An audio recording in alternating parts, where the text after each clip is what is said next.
Hello. The topic that I've chosen to explore is the common debate of whether we should raise the minimum wage. The articles that I've chosen explore the topic on a federal and a state level and explore their effect on the poverty level. The articles range from thoroughly researched with solid conclusions to those with outdated and irrelevant data that have weak correlation to the problem at hand. And all of them will be explored in this video. So first, I'd like to address some common misconceptions when it comes to the minimum wage and whether it will help the economy. Proposals to increase the minimum wage are politically popular because they're widely seen as an effective way to help the working poor.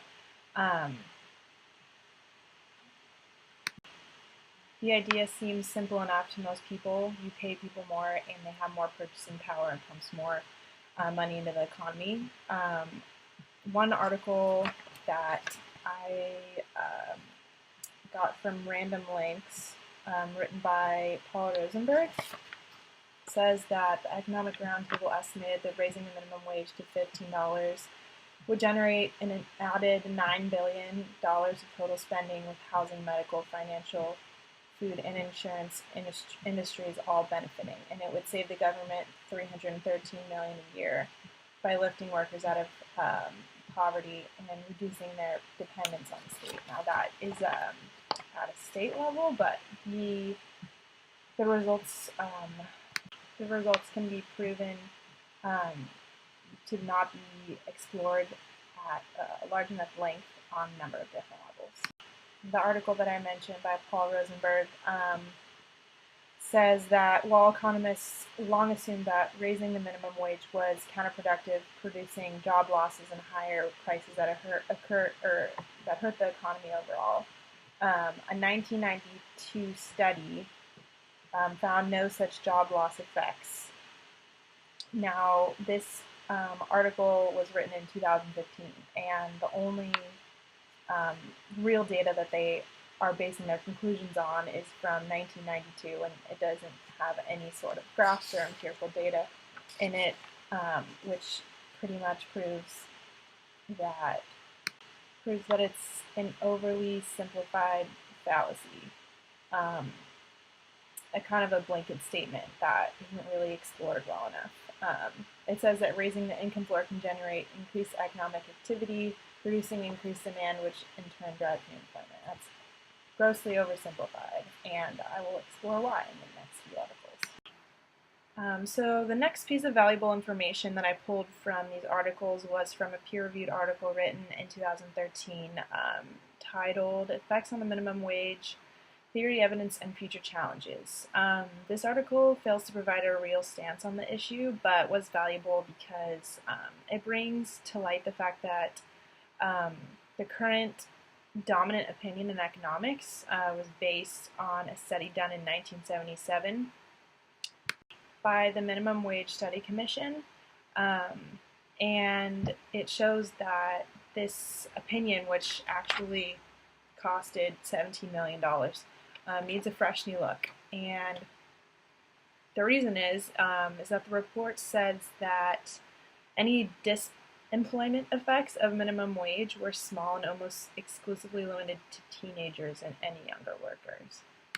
So basically, that study said that there shouldn't be any negative effects on poverty level as a whole because those changes are going to affect teenage workers the most, and the negative shocks from teen unemployment may be plausibly cushioned because they are in a household with other wage earners.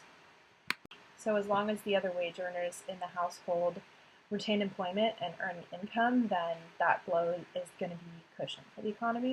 That same common misconception is brought up again in another article that I found in a labor economics journal titled Teen Employment, Poverty, and the Minimum Wage, Evidence from Canada. And it's brought up and refuted, actually. This article notes that in households where teens are working, a good portion of the household income does rely on the teens, and that negative effects of an increase in minimum wage might not be restricted to just them. Because if you're a working teen in a family below the poverty line, there's a good chance that your income makes up a significant amount of the household income as a whole. And low-income households may not necessarily benefit from an increase to a minimum wage because of that. They would adversely be affected.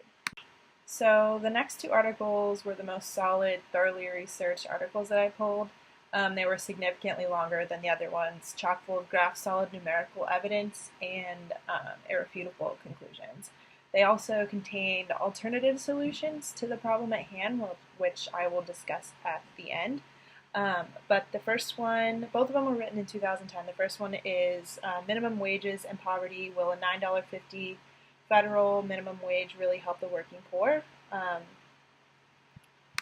So there actually were federal minimum wage increases between 2003 and 2007 that are discussed in this article. And it comes to the conclusion that those increases provided little more than symbolic support for the economy. And one reason for this is that minimum wages fail to reduce poverty because many poor Americans don't work at all. And while an increase in the minimum wage would lift out of poverty those families, some low-skilled workers who actually are employed, other low-skilled workers would lose their jobs and have their hours significantly cut, reducing their income and dropping their family into poverty. Now, they cited the March Current Population Survey, CPS, and found no evidence that minimum wage increases between 2003 and 2007 lowered state poverty rates at all, particularly because they weren't well targeted to the working poor. Only 11.3% of workers who would gain from an increase in the federal minimum wage lived in poor households. Now, the goal of these minimum wage increases was originally to help those that were below the poverty line, but it turned out that those that gained from it, 63% were second or third earners living in households with incomes twice the poverty line. 42.3% lived in households with incomes 3 times the poverty line, well above $50,000 a year. They estimated that nearly 1.3 million jobs would be lost if the federal minimum wage was raised to $9.50, which was something that was proposed by President Obama during his presidency, including, of those 1.3 million, 168,000 were held by the working poor. So it would cause net monthly earning losses to the set of low-skilled workers who are affected by this proposed minimum wage legislation, and those were the people that they were attempting to help to begin with. So at the conclusion of this article, there's a suggestion for an alternative method to accomplish what legislators are trying to accomplish by raising the minimum wage, which is actually mentioned in the last article that I pulled, called The Redistributive Effects and Cost Effectiveness of Increasing the Federal Minimum Wage. And the alternative solution that both of these articles suggest is to expand the EITC, Earned Income Tax Credit Program, as a promising alternative to raising the minimum wage. It would accomplish roughly the same thing, but the costs of the EITC are not directly borne by employers, and expansions in this wage subsidy don't cause adverse labor demand effects. So it wouldn't affect unemployment, but it would subsidize those in lower income households. This article says that raising the minimum wage costs roughly twice as much as reducing poverty by using the EITC. This article echoes the previous article's conclusion that in all but one of the simulations, more than half of the total benefits of rising minimum wage accrue to families above the low income cutoff, which is twice the official poverty line. So most of the benefits of minimum wage rise go to families that are neither poor nor low income and have only small positive impacts on the comprehensive income of families that are near the bottom of the income distribution. And compared to the cost of this model, it doesn't make sense at all. To raise the minimum wage federally on a federal level to $9.50 an hour, it's going to cost $43.5 billion. And this was what was proposed by President Obama, and it would be more than 7 times more costly than all the stages of FMWA combined. Now, of course, there would be some poverty reductions that would be larger than those achieved by the FMWA, but the cost of the minimum wage policy rises much faster than the aggregate poverty rate falls, as outlined and shown in this article.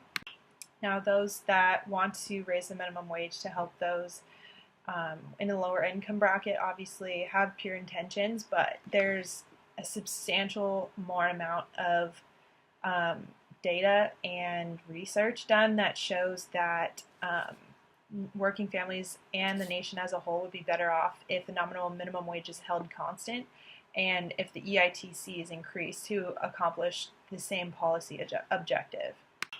Now, there's still a lot of debate about whether raising the minimum wage on a federal or state level would accomplish its intention.